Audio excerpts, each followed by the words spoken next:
Sadly, tragically, let's begin here with this heartbreak in Dadeville, Alabama, over that mass shooting, which left 4 young people dead.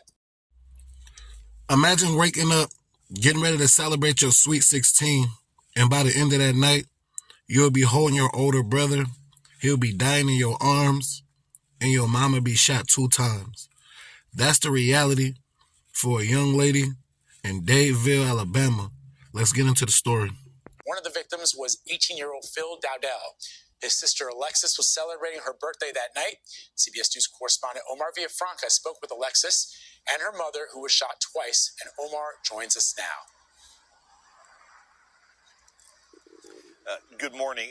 The family is still in shock with what happened here. The mother told me it feels like her heart has been ripped out. Phil was about to graduate high school next month, and then from there he was going to go on to play college football at Jacksonville State. But on Saturday, his bright future was taken away from him. A party turned into pandemonium late Saturday night. It was just as if they were running, hollering, crying. Gunshots sent dozens of teenagers running from the dance studio where a Sweet 16 birthday party was being held for LaTanya Allen's daughter, Alexis Dowdell. Allen was struck twice. I was looking for my 2 girls, so both of them came out. And then my daughter was saying, what Phil? She says they found her son Phil inside the dance studio.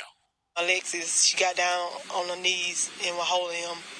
He was just bloody. She was saying,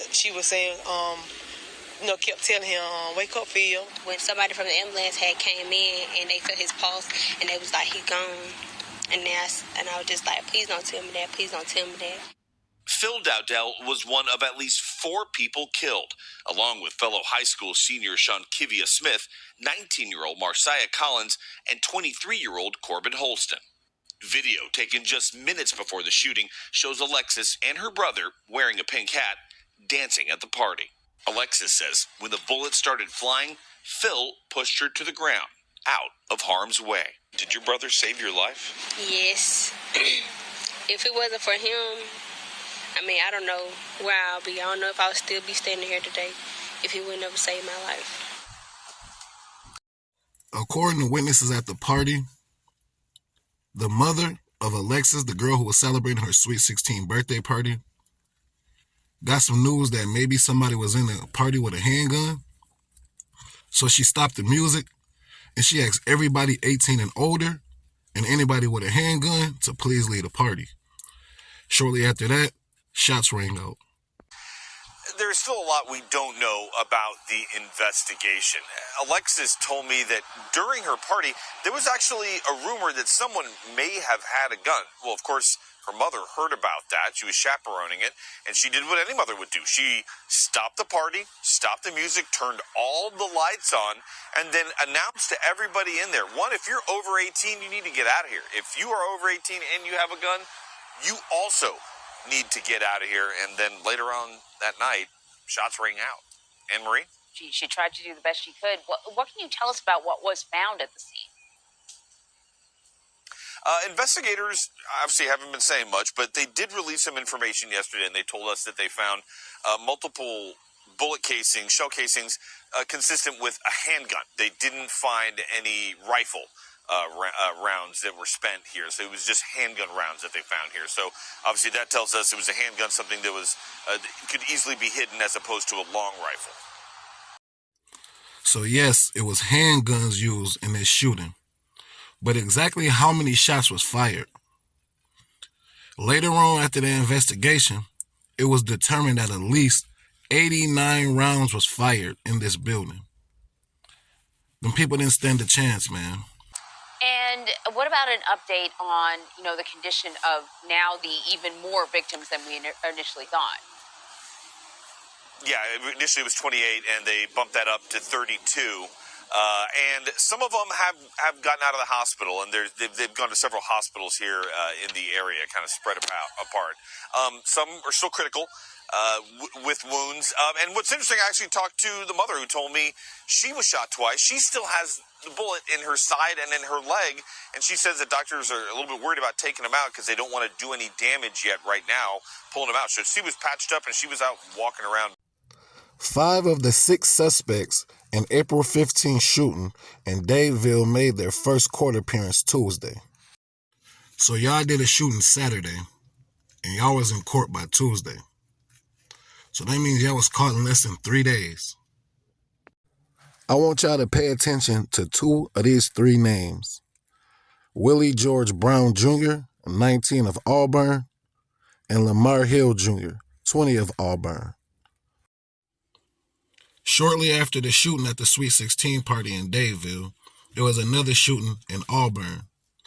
Now, I know y'all wondering why I'm talking about a shooting in Auburn if this video is about a shooting at a Sweet 16 birthday party. And that's because shortly after the investigation, the police determined some of those 89 shell casings from the Sweet 16 party matched the shooting that happened in Auburn. So that means these boys killed 4 people at a party, injured another 32 people, drove 30 plus minutes back to Auburn, and then got into another shootout. Ballistics tests matched some of the spent rounds in Dadeville with casings found at a shooting later that night in Auburn. Thornton didn't elaborate on the connection. The party was filled with guests, about 50 to 60 of them, in a space no more than 26 feet by 38 feet, with only one set of doors. Now that's just kind of to put in perspective what these people went through. They're in a building 26 feet by 38 feet, so it's not a big space with only one set of doors. So basically, if the shooters was in between you and the only door to get in and out of the building, you either had to run towards gunfire to get out or just lay down and hope you didn't get hit by a bullet. Corbin Holston was one of the young men that lost his life that night at the party. The police say there was something strange with his death because once they walked in and looked at his dead body, it was a gun laying on his chest, like somebody set it there after they killed him. Marciah Collins was another young man killed that day. The police also found a gun on his waist, fully loaded, so he never even got a chance to pull his gun out. They found 2 weapons that night, and those was the 2. They found them on 2 dead bodies. They say it was a total of 7 guns used that night. Everybody involved in the case has been arrested, including a 15-year-old whose name has not been revealed to the public. I will do a separate video on everybody involved in this case. To everybody that was involved in this situation, my heart and prayers go out to y'all. And to the young lady who had her Sweet 16, I won't even say your name. My prayers go out to you, young lady.